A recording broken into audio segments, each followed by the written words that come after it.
Dynamique de participation. Le thème qui nous réunit, c'est la constitution du Sénégal entre laïcisation et islamisation. Le thème de la laïcité, thème bi wax ci laïcité, thème la bu nga xamante ne ça m'intéresse beaucoup personnellement, mais aussi du point de vue de mon parcours dans une association islamique. Question la bi nga xamante ne dañ koy waxtaanee lu bëree bëri parce que la question de la laïcité ça impacte beaucoup sur le fonctionnement de l'AMS. yéen xam ngeen ni AMS association la buy liggéey ci écoles yi ak universités yi.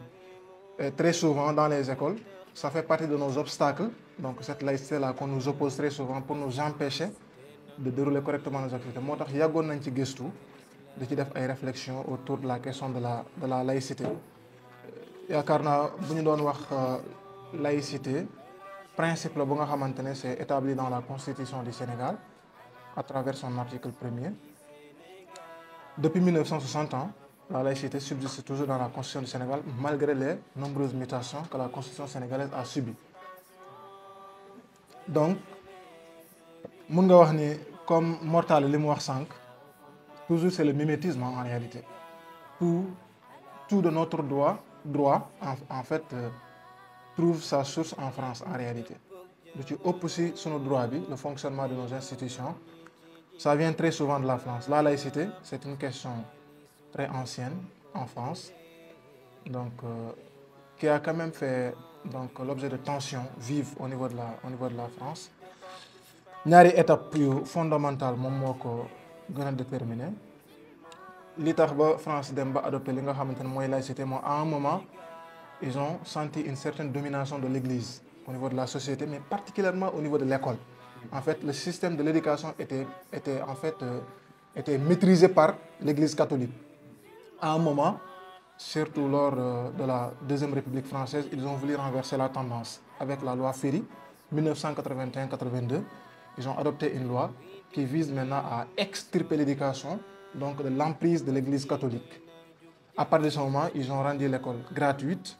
Ensuite, ils ont dit que maintenant c'est obligatoire pour tous les citoyens, mais également que l'école est laïque, que ça sort maintenant désormais de l'emprise de l'Église catholique. Donc en réalité, la laïcité en France, elle a en fait une connotation historique du fait qu'il y a eu toujours un choc entre la République et l'Église catholique. D'accord. Donc dafa amoon benn choc bu am diggante Église bi ak état bi ak ñi doon incarner état bi. loolu moo leen poussé ba ñu dem ba benn instant donc ñu commencé xalaat ci naka la ñuy def ba école bi nga xamante ne église teg na ci loxo nan la ñuy def ba mun a dindi loxo église bi ci la nga xamante ne moom mooy ci école boobu noonu ci lañ commencé xalaat ci lu jëm ci wàllu laïcité. loolu moo andi li nga xamante ne moom mooy laïcité. léegi nag mun ngaa wax ni moom ñoom France ñoom wax nañ dëgg seen histoire moo leen yóbbu ñu adopté laïcité. boo laajee question ñun Sénégal bu ñu xoolee suñu histoire est-ce que war nañoo mën a yóbbu ba ci laïcité. France boo xoolee seen histoire seen jaar-jaar dafa amoon choc bu ñu doon am ak église moo justifié ñu adopté laïcité. mais tey boo doon jàngat histoire Sénégal est-ce que lu mel noonu amoon na fi ba war a tax justifié lu tax ñu war a intégrer la nga xamante ne mooy laïcité ci suñu constitution da ngay gis ni tontu bi la réponse elle est négative en réalité. donc Sénégal mosul am choc boobu noonu ba war ñoo yóbbu ba ñu adopté li nga xamante ne moom mooy laïcité boobu noonu. bon ñi ko adopté woon nag en 1960 ñoom li ñu joxe comme justification dañu wax ne que ñoom quand ils sont arrivés en 1960 avec le nouvel état sénégalais dañoo gis dafa amoon y a eu beaucoup de culture am na ñu doon wax ne amoon na jusqu'à 68 coutumes et cultures. religion ici il y avait beaucoup de religions, pas seulement les religions révélées voilà, même les religions qui ne sont pas révélées aussi existaient auparavant. Maintenant ils ont dit pour pouvoir harmoniser pour ñu mën a harmoniser loolu lépp pour bañ affaire bi am ay différences yu métti ci biir dëkk bi ñu ne il faut ñu harmoniser lépp tënk ko. léegi pour ñu mën a tënk loolu mooy on va adopter la laïcité. bien vrai que avec le temps la connotation que le terme, la charge qu'on a attribuée au concept de laïcité dafa am évolution bu bëree bëri. d'ailleurs sax mën nga wax ne sax dem na ba trahir effectivement origine laïcité bañ ko doon théoriser au Sénégal. Parce qu'au Sénégal, en théorisant la laïcité avec la constitution du Sénégal, en même temps, on a aussi prévu donc le principe de la liberté de culte. Loolu ça vient tempérer donc la laïcité en réalité. C'est juste pour montrer que laïcité Sénégal bien vrai que def nañ ko suñu constitution mais moo ëpp tempérament moom moo gën a néew doole que laïcité bi am France. parce que ñun suñu bos bi quand même dañ ko booleeg liberté de culte wax état ne léegi li ñu bëgg ci laïcité mooy comme que religion yi dafa bëri diine yi dafa bëri état mënut a ñëw far ci benn diine léegi dañuy adopté laïcité. Laïcité mooy lan la laïcité c'est la neutralisation de l'état maanaam état du far ci benn religion moom mu ngi fi waaye il garantit ce qu'on appelle la liberté de culte mooy état dafa war a fexe ba ku nekk su bëggee jaamu yàlla mu def ko convenablement maanaam état farul ci benn diine waaye reconnaître na diine yi yëpp kenn ku nekk nag am nga liberté sa diine nga dund ko convenablement sous réserve de l'ordre public waaw tant que enfreindre l'ordre public et la cohésion sociale donc état dafa am responsabilité mu veiller à ce que chacun ku nekk mën a dund sa diine te du yàq du perturber ordre public du yàq cohésion sociale bi mooy vivre ensemble bi ñu war a vivre ensemble loolu moo tax bu kenn jógee dal ci kaw gëm-gëmu jàmbur état daf lay jàpp tëj parce que yaa ngi bëgg a favoriser sa diine mais yaa ngi dal ci kaw diine jàmbur amoo droit boobu te état dañ ko wax da nga war a veiller à la liberté de culte mooy que ni da nga war a fexe ba ku nekk mën a dund diineem convenablement mais bu mu nekk loo xamante ne dafay enfreindre ordre public waaye aussi bu mu yàq vivre ensemble bi nga xam te nit ñi war nañ ko vivre ensemble bien vrai que ñoom justificatif bi ñu joxe woon c'est à relativiser ah c'est à relativiser mais c'est ça qu'ils ont donc avancé comme justificatif moi de mon point de vue convaincre ma mais loolu mooy li nga xam te ne mooy li ñu avancé woon comme justificatif loolu moo taxoon ba ñu adopté ko au niveau de la constitution du Sénégal léegi nag soo xoolee même au niveau de la France bi nga xamante ne ñoom seen laïcité moo gën a metti même bu dee tempérament yi sax nekkul ci constitution bi sax mais dans la pratique da ngay gis ni am na ay tempérament quand même parce que boo demee France am na ay universités yi nga xamante ne il y a des universités avec des facultés en théologie catholique ça c'est de la religion qui est enseignée dans les universités et c'est des gens qui sortent avec des diplômes qui sont reconnus par l'État ñun Sénégal boo ñëwee doo fa gis université buy jàngale une religion pure et dure nga génnee fa ak diplôme bu état di reconnaître amul. Il y a des universités privées certes moo xam en orientation catholique il y a des universités aussi islamiques qui enseignent de la charia mais diplôme boobu soo génnee c'est pas un diplôme qui est délivré par l'État loolu nag c'est un problème en réalité pour un pays comme le Sénégal ba nga xamante ne jaar-jaaram ak culture am donc loolu da ngay gis ni problème la quoi.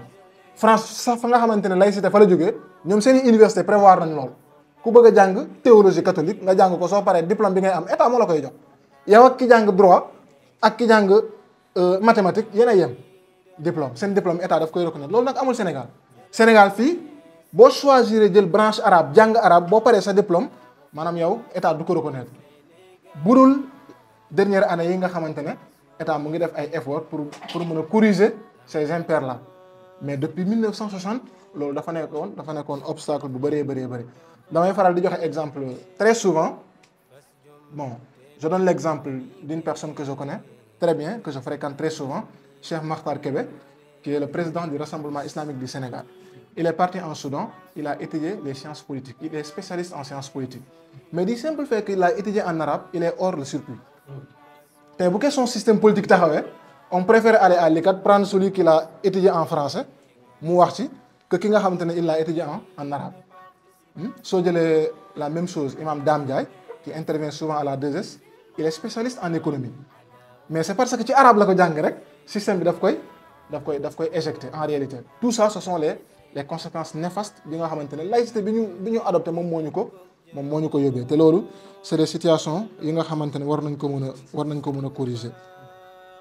Donc moo tax boo xoolee jaar-jaaru Sénégal tu te questionnes quoi ñun lan moo ñu yóbbu ba ñuy adopté li nga xamante ne moom mooy laïcité ci Sénégal da ngay laaj sa bopp mais tu peines à trouver des solutions dëkk ba nga xamante ne même avec la colonisation il y a eu des figures emblématiques qui ont fait preuve de résistance pour préserver leur héritage culturel et cultuel ñooñu malgré tous ces efforts qu'ils ont consentis pour préserver héritage boobu ci wàllu diine ak ci wàllu culture ak aada après tout cela ba ñu amee indépendance on est venu on a effacé tout cela on dit que maintenant on va copier le système français pour le coller au Sénégal da ngay gis ni loolu ay problème la ay problème yu bëree bëri la ñuy jural ci li nga xamante ne moom mooy suñu dëkk bi.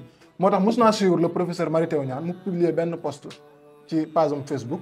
Il faisait une critique donc par rapport à l'adoption de la laïcité au Sénégal mu def constat wax Sénégal fu mu jaar ci wàllu culture ci wàllu aada ci wàllu diine ba pare ba ñu amee indépendance ñu ne léegi loolu lépp dañ koy effacer léegi laïcité lañ fiy samp maanaam Sénégal daal état bi moom du état bu nga xamante ni dafay identifié wu ci religion mu mel ni moom dafa amoon lu ko jaaxal mu ne comment comprendre dans un pays comme le Sénégal qui a une culture religieuse profondément enracinée dans la société et la culture puisse inscrire dans sa constitution un principe adopté dans un infime nombre de pays qui n'est même pas universel dans son pays d'origine. Parce que tey boo demee même au niveau de l'Occident, au niveau de l'Union européenne par exemple, sur les 20 et quelques États, 27 États, seule la France a inscrit la laïcité dans sa constitution.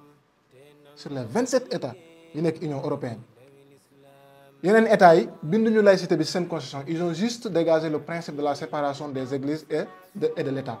Mais le terme laïcité, de façon claire, France kese moo ko dugal ci constitution. te wax naa la France bien vrai que def na ko ci constitution mais ci ay université am mu ngi fay jàngale ay sciences religieuses. Il y a dans certaines localités françaises les évêques qui sont dans les églises, ils sont nommés par décret présidentiel. Ils sont nommés par décret présidentiel. loolu xalaatoo ko Sénégal, un imam qui sera nommé par décret présidentiel. Pourquoi pas? lu tax Sénégal waru mun a yegg foofu.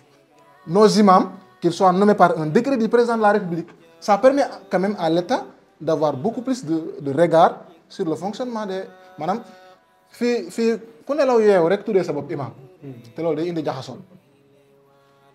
jaxasoo mais bu fekkoon tey état am na ci contrôle day tax ñu gën ko mën a encadrer kuy tuddee sa bopp imam état bi xam la ñu xam li ngay wax lan la parce que li ngay wax day dugg ci ay bopp nit ñooñu ñu muy dugg ñan lañ waa Sénégal lan am na looy construire ci ñoom seen xel loolu état war na mën a xam lan ngay dugal ci bopp nit ñi.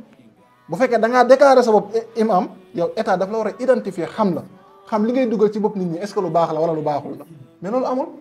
Tout ça ce sont les conséquences yi nga xamante ne laïcité moom moo ñu koy bëgg parce que le postulat de départ de la laïcité c'est que la religion est considérée comme une affaire privée. loolu moo biaisé départ bi en fait. Tout ce qui a faussé le départ c'est que dans le postulat de la laïcité mooy la religion est considérée comme une affaire privée en réalité. Or ça devrait être intégré dans le fonctionnement de l'État. État bi di ko encadrer di ko jël en charge. J'ai une fois eu cette altercation avec les délégués alors que j'étais à l'université de Bambey. J'exerçais les fonctions de l'imam ratib de la mosquée de l'université. Un jour am na benn espace ba nga xamante ne nit ñi dañ fa doon jullee ñu xëy benn jour ñuy def ay assainissement ci biir université bi espace bi ñu doon jullee ñu dégager ko daal di fay def ay fleurs ak ay bancs publics. te utaluñ den feneen fu ñu war a jullee. Je suis monté en sermon, j'ai fait mon sermon sur cela. may lan l'administration sociale le CROUS moom dafa jàpp ni moom am na responsabilité étudiants yi fu ñuy lekkee mu koy defar restaurant yi n'est-ce pas.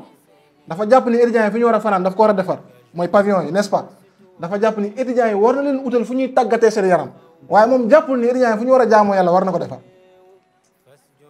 C'est parce que dans la conscience du CROUS de l'administration sociale moom daa jàpp ni mbirum religion c'est privé quoi, il ne doit pas s'en occuper. Alors que ça fait partie du social des étudiants en réalité. loolu état bi daf ko war a jël en charge parce que loolu dafa bokk ci ñoom seen social comme ni muy toppatoo seen lekk ak seen tëdd ak fi ñu war a tàggatee seen yaram dafa war a toppatoo fi ñuy jaamoo yàlla. C'est ça la vérité en réalité. Donc mais loolu yëpp da ngay gis ni souvent ñoom ils se cachent donc derrière le carcan de la laïcité pour yooyu yëpp ñu mun ko réfuter. Bon, quand j'ai présenté le sermon, après le sermon, il y a eu des délégués qui sont venus à ma rencontre pour me dire que donc li nga bëgg mënul nekk. J'ai dit pourquoi? Ils ont dit parce que l'université est laïque. Je demande c'est quoi la laïcité? Est-ce que la laïcité veut dire qu'on doit supprimer la religion dans l'espace universitaire? C'est une mauvaise définition de la laïcité en réalité. Boobu c'est la laïcité française parce qu'en 2004 la France avait fait adopter une loi qui interdit l'exhibition des signes religieux. France ñoom dañu am une loi les signes religieux ostensibles moo xam voile la wala voile intégral yi mel noonu daal. Mais au Sénégal, ça n'existe pas. Ça n'existe pas. Au contraire, on a confirmé par la liberté de culte. Liberté de culte, ça en réalité, en fait, les autorités universitaires même, ils ont même la responsabilité Parce qu'en fait, nous, en droit, quand on dit une liberté, c'est quelque chose qu'on doit encadrer. C'est pourquoi on dit liberté de manifester. On doit l'encadrer, n'est-ce pas? Mais on ne doit pas le bannir. Quand on dit liberté de culte, c'est que les gens ont la possibilité de pratiquer leur culte, mais que l'État encadre. Liberté d'expression, on peut s'exprimer, mais que ça soit encadré. Vous voyez un peu. Donc, liberté de culte aussi, ça entre dans cela. Donc, autorité aussi, dañu am responsabilité encadrer loolu noonu. Moo tax da ngay gis ni kon laïcité bi daf ñu créer ay problèmes yu bëree bëri. Mais donc, est-ce qu'il n'est pas temps aujourd'hui de corriger tous ces impairs-là? Revoir donc le principe de la laïcité, bi nga xamante ne moom la ñu inscrire dans la Constitution. Parce qu'en réalité, man li ma jàpp mooy tey enseignement religieux war nañ ko mën dugal ci système éducatif sénégalais. C'est-à-dire, mënoo am société bu nga xamante ne donc ak quelle que soit la religion, parce que man li ma jàpp mooy toutes les religions ont des valeurs qu'ils véhiculent. Voilà. Quelle que soit la religion, mais enseignement religieux war nañ ko intégrer ci système éducatif bi. Donc, jeunesse bi suñ koy tabax di ko former di ko accompagner, mais c'est malheureux, mais on te dit, tu veux devenir magistrat, après le bac, tu vas faire 5 ans à l'université, tu as le master 2, tu deviens magistrat. Après, tu vas prendre des décisions graves sur la vie des personnes. Kooku am diplôme bi kese doyul pour prendre ces décisions d'une telle gravité. Tu imagines une personne qui est magistrat au conseil constitutionnel, qui peut même en fait basculer la vie de toute une nation. Kooku ñu ne ko da nga am diplôme bi rek da nga am bac plus 5 rek. Mais duñu xool sa personnalité bañ koy jàngal bañ koy former lan lañ def ci moom ci ay valeurs religieuses ay valeurs culturelles. Mais loolu tout ça c'est l'éducation qui devrait prendre cela en compte. Mais c'est le principe de la laïcité moo ñëw balayer tout cela d'un revers. Donc da ngay gis ni ki y a beaucoup de limites par rapport à cela. Maintenant, pourquoi pas revoir ce principe de la laïcité? Souvent nag boo waxee ñu dindi laïcité, il faut que mu am beneen religion bu koy remplacer. Mun na nekk islam, mun na nekk christianisme, etc. Pour le cas du Sénégal, évidemment, c'est en fait les musulmans sont majoritaires en termes de nombre, effectivement. En termes de nombre. Donc naturellement, bu ñu doon adopter religion musulman lay nekk. Mais ñu bëri en fait on fait très souvent un mauvais procès à la loi islamique en réalité. Quand tu parles de l'islam, tu parles de la charia, on te dit oh attention, on va couper les mains des gens là. Celui qui vole, on va couper sa main. Celui qui fait la fornication, on va le tuer, on va le fouetter de 100 coups. En fait, on fait ressortir l'aspect pénal uniquement de la charia. C'est comme si nit ñëw ne la droit Sénégal. Nga ne ko non droit Sénégal baaxul quoi parce que ku violé dañ lay loolu crime la quoi dañ lay tëj. Tu fais ressortir seulement l'aspect pénal de la charia. Alors qu'il y a d'autres dimensions de la charia. En fait, c'est un système de vie.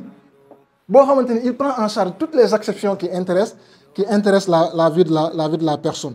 Boo jëlee tey système judiciaire bi nga xamante ne l'islam moom la proposé. C'est un système tellement beaucoup de principes yi nga xamante ne juristes modernes dañ koy théoriser. Je me souviens un jour Ali ibn Abi Talib, alors qu'il était le calife des musulmans, demoon ci benn bataille, la bataille de Siffin. Il avait perdu son bouclier. Bouclier bu muy protégé daf ko réeroon. Ba mu ko réeree mu tase ak benn juif mu for ko. Mu ne juif bi lii de sama bouclier la woon dama ko woddal nga for ko. Juif bi ne ko ginnaaw man maa ko for man maa ko moom. Ñu dem ci juge bi parce que Ali ba muy nekk xalif il avait nommé un juge. Ba ñu demee devant le juge daal di présenter fait bi ne kii kat damaa woddal sama kii mu daal di koy for loolu laa bëggoon nag justice àtte ñu. Juge bi ne ko yow juif bi yow foo jëlee bouclier bi mu ne dama doon dox ci àll bi ma for ko à partir bi ma ko foree man maa ko moom. Mu laaj Ali yow lan ngay tontu ci loolu mu ne ko bouclier bi de man maa ko moom man dama ko woddal. Juge bi daal di koy tontu ne ko pourtant juge bi musulman te Ali mooy xalif bi moo ko commandé n'est-ce pas. Mu ne ko ba nii ma toll nii aw ma lu may prouver ne yaa ko moom parce que fu mu ne nii kii moo ko téye en droit on dit la possession vaut titre. La possession vaut titre en droit, n'est-ce pas? Le juge de Ali l'avait appliqué avant même droit bu bees bi di exister en réalité. Donc da ngay gis ni kon même principe yi bees yi ñuy théoriser sax da ngay gis ni en réalité beesul en réalité nit ñi ñoo ko xamul. Nit ñi ñoo ko xamul beneen principe mën nga ko fa génne booy topp nit ci dara c'est à toi d'apporter la preuve, n'est-ce pas?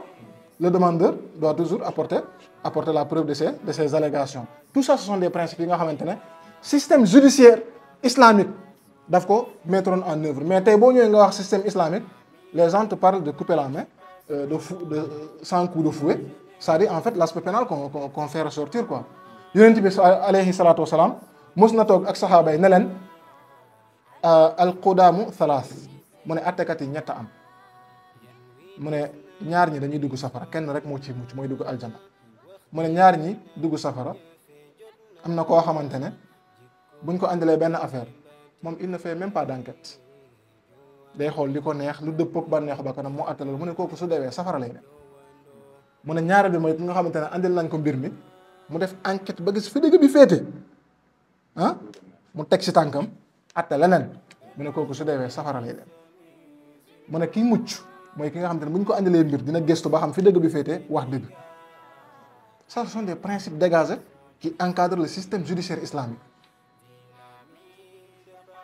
Tout ça c'est la charia. Mais fii gars yi aspect pénal bi kese lañ lay moom lañ lay génnee. tey boo xoolee ci biir li nga xamante ne moom mooy système islamique lu mu organiser société bi, la vie en société. inna xalaqnaakum min dakarin wa untha wa jaalnaakum shuuban wa qabaila li taarafu inna akramakum indallahi atqaakum. li islam teg comme système de société mooy société boo xamante ne ñëpp a tolloo, amul rawalante ci daraja, ci famille, ci tur, ci dëkk. nit ñi ñu ngi rawalante ci seen niveau de ragal yàlla. kenn du am privilège lu dul effort moo ko may ak compétence am. loolu mooy système bi charia à mettre en place pour organiser la société. mais tey boo waxee nit ñi charia rek ñoom ils n'ont pas ce regard sur le système de fonctionnement de la société bi islam mettre en place. lii principe alquran la mu ngi ci suratul hujurat. mu ne société bi nii la war a fonctionner. amul ëppalante ci daraja ci loo xamante ne ci juddu lay tegu, ci santé lay tegu, ci bokk ci famille wala ci dëkk. mais rawalante mu ngi nekk ci kan moo gën a ragal yàlla. amul kuy am privilège lu dul privilège bi sa effort personnel moo la ko may wala sa compétence. loolu système la bi nga xamante ne charia moom moo ko mettre en place. donc yooyu yëpp bu fekkoonte ne tey sensibiliser nañ ci nit ñi ba ñu xam ko, ba ñu xam ne en fait la charia ce n'est pas que le fait de couper la main, ce n'est pas que la répression, mais il y a d'autres dimensions yi nga xamante ne charia daf koy jël en charge. boo jëlee système économique bi charia mettre en place, Omar ibn Abdul Aziz du temps qu'il était khalife, puisque souvent on le qualifie de 5e khalife, dafa doon gérer système économique bi façon bi nga xamante ne dina récupérer zakat bi. su récupérer zakat bi dina def façon distribution bi nga xamante ne ñi ko soxla kese ñoom ñoo koy jot. ba def na ko ay at di ko def ay at ba dem ba benn instant sax distribution bi dafa jaar yoon tellement que année yu mujj yi su récupérer waan zakat sax day wër du am ku mu ko jox. parce que ku nekk da lay fekk ci ndóol jox la zakat accompagner la ba nga investir ba mu permettre la ba déwén su joxewaat zakat yow doo bokk ci ñu koy soxla. ça c'est le système islamique qu'il a établi. C'est un système économique fondé sur le principe de la zakat boo xamante ne dafay éradiquer la pauvreté en réalité. mais tey boo waxee charia les gens ne voient pas cela. on ne voit que l'aspect de la répression en réalité. donc da ngay gis ni yooyu yëpp c'est des choses yi nga xamante ne mën nañ ko jàngat ci la nga xamante ne moom mooy ci système charia bi nga xamante ne l'islam proposé na ko. fi may jeexale mooy quand le prophète a quitté la Mecque, il est allé à Médine. Il a trouvé une société ba nga xamante ne amoon na yeneen religion, ce n'était pas que les musulmans, n'est-ce pas? Il a mis en place la charte de Médine. charte la ba nga xamante ne tey suñu bëggoon adopter une constitution bi nga xamante ne dafay jël en compte l'aspect religieux, on peut bel et bien s'en référer. charte bi principe bi mu dégagé mooy une communauté politique plurireligieuse boo xamante ne dañ koy unifier à travers un pacte commun. société la bi nga xamante ne ñaari identité religieuse moo fa amoon, les musulmans et les juifs. waaw les musulmans et les juifs. musulmans yi ils sont membres de la société, les juifs aussi sont membres reconnus dans la société, bien vrai que le prophète était l'autorité centrale en réalité alayhi salatu wassalam. moom moo daan gérer lépp. da ngay gis ni sax yu bees yi nga xamante ne laïcité moom moo ñu ko yóbbee sax loolu amuloon jamono Yonent bi, parce que lui il était l'imam de la mosquée les vendredis, c'est lui qui dirigeait la prière, n'est-ce pas? bu ñu dajalee zakat, c'est lui qui faisait la distribution, il gérait l'aspect économique, n'est-ce pas? quand les gens ont un contentieux dañuy ñëw ci moom parce que am na mandate bu ko may mu war a ku am dëgg mu jox la dëgg, n'est-ce pas? bu ñu nekkee en guerre, c'était lui le chef de l'armée. donc il y avait pas cette séparation entre les imams d'un côté, les religieux d'un côté, et les autres qui gèrent la société d'un autre côté. Ça c'est une pure invention occidentale en réalité loolu war loolu sax mën a am Sénégal mooy séparation bu bees bi nga xamante ne moom la ñu bëgg a gëmloo ni nitu diine yi dañ leen war a ber ñoom mbirum société bi ni muy doxee seen yoon waru cee nekk waaw boo bëggee wax sax ñu ne non yow yemal ci sa jàkk ji waaw yow dëkk bi ni muy doxee yow sa yoon waru cee nekk yemal ci sa jàkk ji waaw comme si que ñi dund diine ñoom mbirum société bi waru leen a soxal alors que c'est tout à fait le contraire. On a vu l'histoire du prophète Youssouf comment il a administré l'Égypte ñëw fekk leen en temps de crise il a su redresser donc li nga xamante ne moom mooy économie dëkk bi donc société la bi nga xamante ne yonent bi dafa établir charte Médine bi teg ko ci fondement yooyu noonu ne société bi dañuy nangul ku nekk sa diine kuy jullit continuer nekk jullit kuy juif continuer nekk juif pas de contrainte la ikraha fi diin pas de contrainte benn jullit amul droit dem forcer juif ne ko par force da ngay ñëw bokk suñu diine waaye benn juif amul droit ñëw forcer jullit ne ko par force da ngay bokk suñu diine par contre chacun est libre de prêcher sa religion voilà ku mu convaincre mu ñëw dugg mais amul contrainte c'était ça la charte que le prophète avait établie à Médine boo xamante ne dëkk bi ce n'était pas que des musulmans c'est à l'instar du Sénégal nous ne sommes pas que des musulmans il y a d'autres religions mais tey rien ne nous empêche suñu constitution ñu cuub ko cuub boo xamante ne dafay jël en compte nos aspirations religieuses et culturelles. Tous les habitants de Médine sont égaux devant la loi loolu bokkoon na ci charte bi nga xam te ne moom la tegoon bu jullit amee problème ak juif buy àtte du xool ndax kii moo nekk jullit kii nekkul jullit day xool kan moo am dëgg mu jox ko dëgg ki am toor mu jox ko toor yonent bi daan na wax saxaaba yi ne leen képp ku amal problème ak nit nga ñëw ci sama kanam pour ma leen di àtte nga may jaay neex làmmiñ ba ma jël dëgg jox la ko fekk yaa tooñ mu ne xamal ni dëgg boobu ma la jox safara la jëmee waaw parce que dafa reconnaître ni moom nit la mun naa juum parce que day àtte selon liñ koy indil moo tax mu mettre leen en garde faites preuve de sincérité ku ñëw jaay ma neex làmmiñ ba ma jël dëgg bi jox la ko fekk yaa tooñ xamal ni dëgg boobu safara lay jëmee parce que c'est pas fondé sur la sincérité en réalité donc loolu système la ba nga xamante ne donc islam charia mettre na ko en place kon da ngay gis ni en fait le système de la charia c'est un système ba nga xamante ne système bu global la boo xamante ne day jël en charge donc toutes les dimensions de la vie de l'être humain qul inna solati wa nusuki wa mahyaaya wa mamati lillahi rabbil alamin inna solati samay julli mes actes d'adoration li may def ci jaamu yàlla wa nusuki façon bi may dundee sama système de vie ni may jëflante ak nit ñi wa mahyaaya sama dund lépp wa mamaati ba keroog may faatu lillahi rabbil alamin je le fais au service d'Allah le tout puissant je le fais au service d'Allah maanaam lépp lu may def damay gëm ni yàlla moom moo ko war a encadrer l'islam moom moo ko war a encadrer jullit moom noonu la war a dundee kon moom du gëm ni am na mbirum diine à part donc su ma nekkee si jàkka ji man war naa nekk jullit war naa jub war naa baax mais bu ma génnee jàkka ji mun naa nax nit mun naa triandi nit waaw donc loolu da ngay gis ni ce sont des difficultés donc en résumé mun ngaa wax ni que tey laïcité bi nga xamante ne moom moo am ci suñu constitution am na ay impairs yu bëree bëri yi nga xamante ne indi na ko société bi lu jëm ci wàllu sunu aspiration culturelle aspiration religieuse da ngay gis ni dafay nekk frein bien vrai que pour la plupart des cas donc c'est une mauvaise appréhension en fait du concept de la laïcité nit ñu bëri nañu koy déggee moo baaxul waaw ñu bëri nañu koy déggee moo baaxul man wax naa ko doon nañu am ay jafe-jafe yu bëri ci ay chef d'établissement mais bu ma demee toog ak ñoom je leur interroge vous êtes proviseur d'établissement vous dites qu'on ne peut pas dérouler nos activités dans l'établissement pourquoi l'école est laïque c'est quoi la laïcité selon vous man dama leen koy laaj c'est quoi la laïcité selon vous est-ce que c'est supprimer